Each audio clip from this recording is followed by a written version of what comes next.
blessed people. Today we are in Ivory Coast here. We are in Yamoussoukro here for the final day. It's going to be a very, very serious moment today.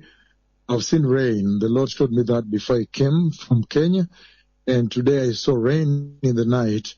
And so it's going to be a tremendous time. There's going to be such a tremendous moment when the Lord brings me to the field of the meeting. There's going to be a tremendous open heaven there. Thank you.